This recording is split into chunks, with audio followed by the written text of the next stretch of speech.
Emma de Paris parle de l'exemple de Clara, je crois, dans cette prison. Et on peut se poser aussi un certain nombre de questions par rapport à l'idée qu'on doit avoir de ce milieu et quelles sont les valeurs en fait qu'on amène à l'intérieur de ce milieu. Quand moi j'ai tendance à non seulement envisager mais aussi écouter en tant que sophrologue et psychopraticien ce que les patients peuvent me raconter, mais aussi ses amis qui travaillent avec les prisonniers. C'est un milieu qui ne laisse aucune place à la poésie. Il faut être fort. C'est une sorte de milieu presque équivalent à celle d'une jungle. Et il est évident que quand on vient à l'extérieur et qu'on est confronté à ce genre de situation, on n'a pas forcément les moyens de savoir comment réagir. Moi, le premier, si on me disait par exemple maintenant Thierry va vers des prisonniers et échange avec eux, il est clair que j'aurais besoin d'un certain nombre de précautions. La première, apprendre à parler aux prisonniers. La seconde, être dans le respect total et absolu face à ces prisonniers, à leur histoire, à leur parcours. Ce qui induit aussi l'absence de jugement. Mais en tant que psychopraticien, je m'intéresserai davantage à leur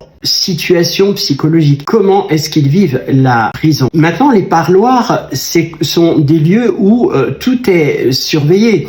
On ne peut pas exprimer des sensations. On a beaucoup de mal, en fait, à aider dans cet endroit-là. Et j'ai, comme je l'ai dit, donc une proche aidante qui m'a vraiment expliqué la difficulté aussi de rester très en retrait, tout en étant très proche des gens. Ne pas chercher à construire une relation, ne pas chercher à construire un lien, un contact. Et tout ça s'apprend, en fait.